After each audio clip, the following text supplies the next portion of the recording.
اس کائنات میں مینار نور بن کے تشریف لائے، مینار نور بن کے تشریف لائے، صرف نور نہیں، نور کا مخزن بن کے تشریف لائے۔ صرف نور کی بات تو ہم کرتے ہی نہیں ہیں، نور تو چاند میں بھی ہے، تاروں میں بھی ہے، ستاروں میں بھی ہے، کہکشاؤں میں بھی ہے، سدرۃ المنتہا میں بھی ہے، جنت میں بھی ہے، فرشتوں میں بھی ہے، تیری میری آنکھ میں بھی ہے۔ حضور مخزن نور بن کے آئے اور پھر حضور نے کائنات کو اپنے نور سے منور کر دیا۔ ہمیں توحید ملی حضور کے صدقے، رسالت ملی حضور کے صدقے، قرآن ملا حضور کے صدقے، صداقت ملی حضور کے صدقے، عدالت ملی حضور کے صدقے، سخاوت ملی حضور کے صدقے، شجاعت ملی حضور کے صدقے، پاک دامنی ملی حضور کے صدقے، حیا ملا، پاک دامنی ملی حضور کے صدقے، کائنات کو کردار ملا حضور کے صدقے، کائنات کو اب تک جو بقا ملی ہوئی ہے یہ بھی حضور کے صدقے سے۔ اللہ رب العزت قرآن میں فرماتے ہیں آپ اس دنیا میں ہوں اور ہم اس دنیا پہ عذاب دیں، یہ نہیں ہوگا، یہ نہیں ہوگا۔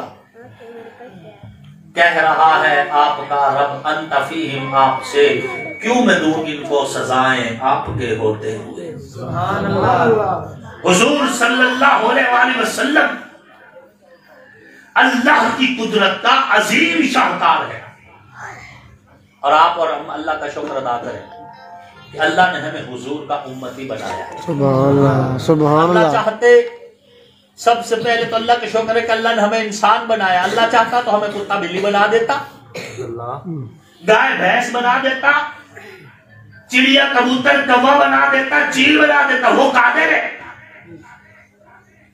وہ تو بنے ہوئے انسان کو بھی چاہے تو بندر بنا دے۔ کونوا قردۃ خاسئین، قرآن کہتا ہے انسان تھے ہم جیسے تھے، اللہ نے فرمایا ہو جاؤ بندر، ذلیل ہو جاؤ، ہم جیسے انسان تھے بندروں کی شکل میں تبدیل ہو گئے۔ آپ کا چہرہ سلامت ہے، میرا چہرہ سلامت ہے تو حضور کی وجہ سے۔ آپ کے ماتھے پہ گناہ نہیں لکھے ہوئے، میرے ماتھے پہ گناہ نہیں لکھے ہوئے، میرے گھر کے دروازے پہ میرے جرائم کی فہرست نہیں لگی ہوئی تو حضور کی وجہ سے۔ سبحان اللہ۔ ہم کچھ بھی نہیں ہیں۔ سامعین محترم، بات بڑی صاف سی ہے، انما الاعمال بالنیات، عملوں کا دار و مدار نیت پہ ہے۔ آپ نے ایک مثال سن رکھی ہوگی کہ ایک آدمی نے مسجد کے دروازے پہ قلعہ ٹھوک دیا، دوسرے نے آ کے اس کو اکھاڑ دیا، دونوں کو ثواب ملا۔ جس نے قلعہ ٹھوکا تھا اس نے اس وجہ سے کہ تاکہ کوئی مسافر آئے تو اپنی سواری باندھ کے نماز پڑھ سکے، جس نے اکھاڑا اس نے اس وجہ سے کہ کسی نمازی کا پاؤں نہ اٹک جائے، تو دونوں کی چونکہ نیت درست تھی ثواب دونوں کو ملا ہے۔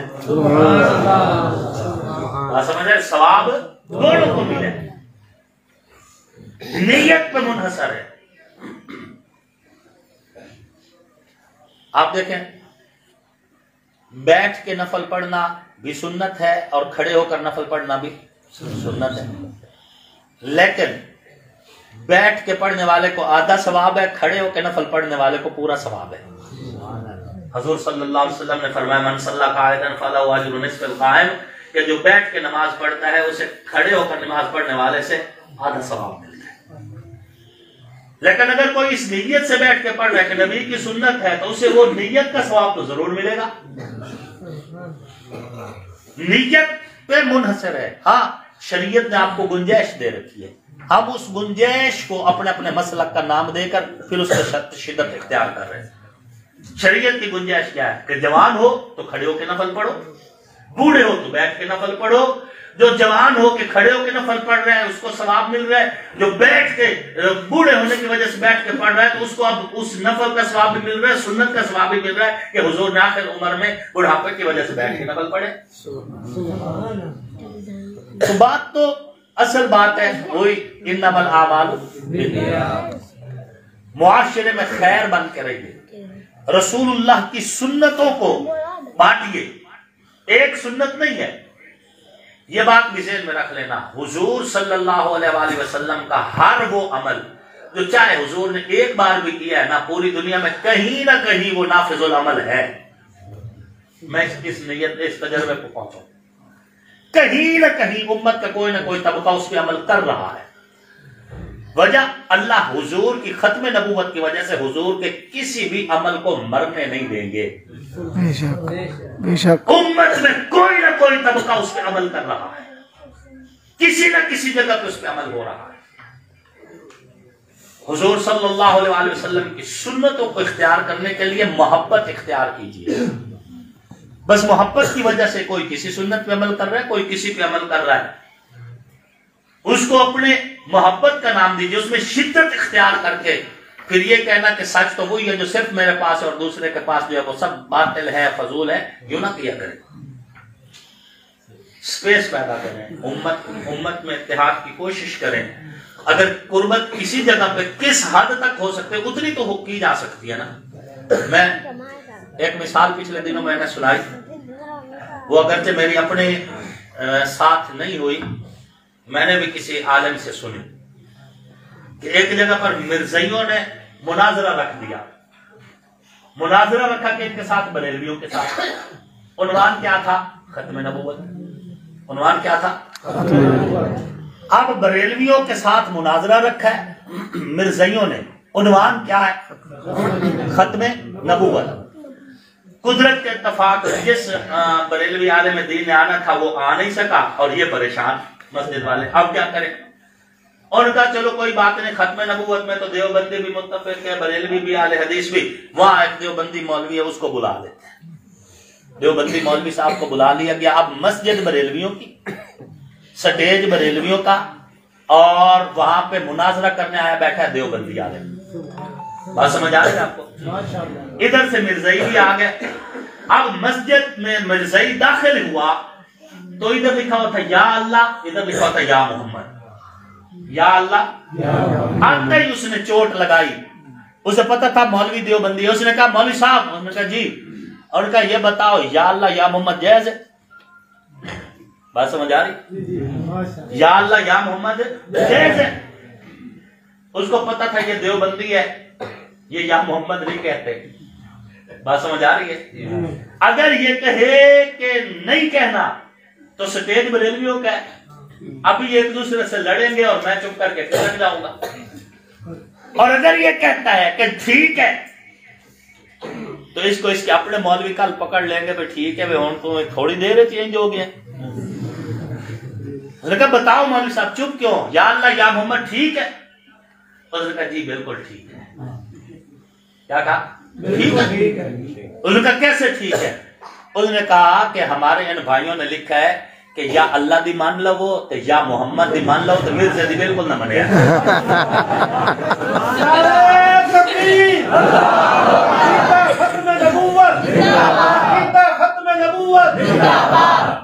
بات سمجھ آ گئی؟ گنجائش نکل آئی نا. اس سے مطلب یہ نکلتا ہے کہ یہ اگر گنجائش نکالنا چاہیں علماء تو یہ ایک فورم پہ کچھ نہ کچھ قریب ہو کے بیٹھ سکتے. انہوں نے کہا کہ یہ یا اللہ یا محمد کا معنی ہے کہ یا اللہ دی مان لو تو یا محمد دی مان لو, تو مرزے کانے دی بالکل مننا نہیں. مرزے کہنے لگا واہ مولوی صاحب, آپ نے عربی کے یا کو اردو کا یا بڑھا دیا. یہ اردو کا یا نہیں ہے, یہ عربی کا یا ہے. تو آگے سے مولانا صاحب نے کہا کہ نہیں یہ اردو کا یا ہے, یہ عربی کا ہے ہی نہیں. آگے چونکہ مجمع بھی سارا اہل سنت بریلوی کا تھا.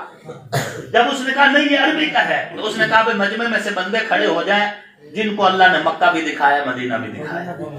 کھڑے ہو گئے بریلوی مجمع سے ہی لوگ کھڑے ہو گئے, ماشاءاللہ حج پہ گئے ہوئے تھے.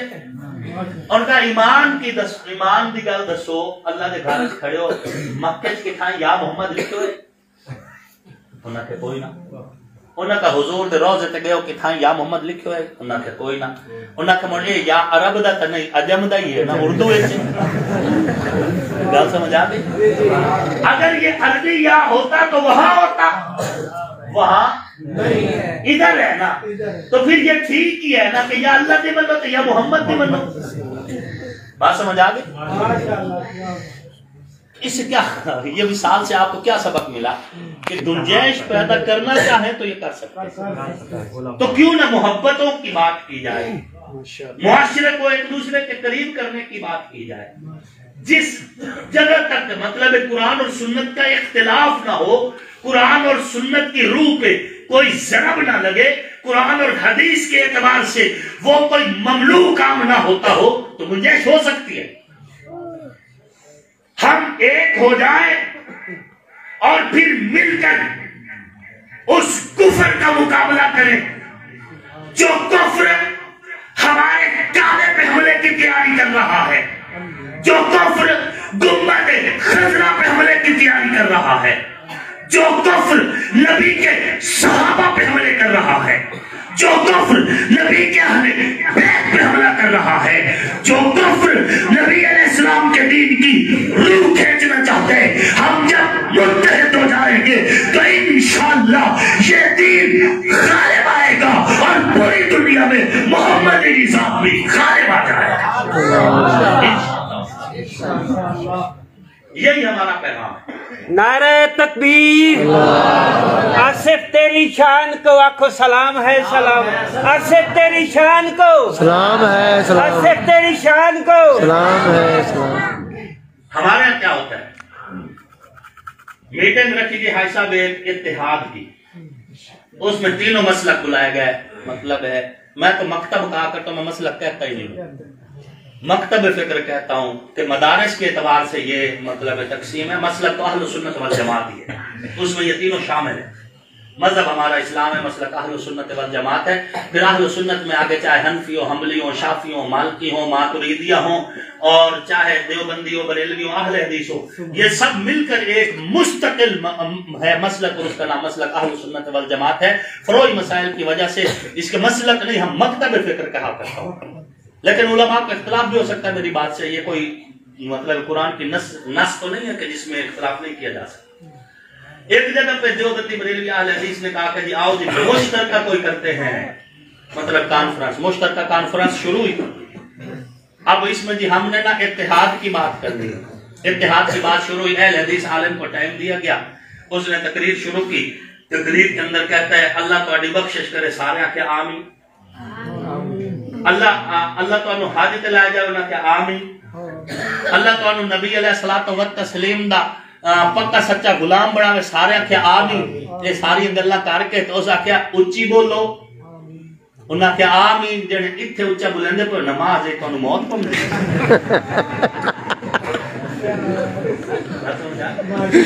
اتھے اچا آندے کھلو آمین، نماز ہے تانوں موت پوندی۔ اے ہن کانفرنس کیڑی ہو رہی ہے؟ اجتماعیت پیدا کرنے واسطے۔ وہ تو دیوبندی عالم دی واری لگی تھی، اس نے تقریر شروع کی تو اسے کہ اللہ تعالیٰ حاجت لا جاوے، سارے کیا آمین۔ تو پہلی الگل تو ڈرے بیٹھا تھوڑا جا ایسا کیا آمین تھی، اللہ تواڈے مشکل حل کرے آمین۔ ساری گلاں کرا کے آخر تو دیوبندی مولوی آندا ہے اچھی پڑھو تو کیڑا نماز چو کانفرنس کیڑی ہو رہی ہے؟ اتحاد۔ اگر انج ہوئے تو موڑ کوئی نہیں ہونا۔ بات سمجھ آ رہی ہے؟ اتحاد تو تبھی ہوگا نا جب ہم قرآن اور حدیث پہ آ کے ایک بات پہ متحد ہو جائیں کہ ہم قرآن اور حدیث کے اعتبار سے چلیں گے۔ کچھ باتیں ایسی ہیں جن میں فروعیات کا اختلاف ہے، کبھی تم ہمیں برداشت کرنا، کبھی ہم تمہیں برداشت کریں گے، اللہ ہو جاتا ہے۔ اگر ہم کامن سینس سے کام لیں تو یہ بتاؤ کہ زرداری اور نواز شریف میں اختلاف ہے نا؟ مولانا فضل الرحمان بھی ان کے ساتھ کوئی 100% ہر اعتبار سے متفق نہیں ہے، لیکن جمہوریت پر یہ سارے متفق ہو گئے کہ نہیں ہو گئے؟ تو مولوی کیوں نہیں متفق ہو سکتے؟ ختم نبوت میں کوئی اختلاف ہے؟ نبی کی ذات پہ، مشن رسالت پہ، ناموس رسالت پہ کوئی اختلاف ہے؟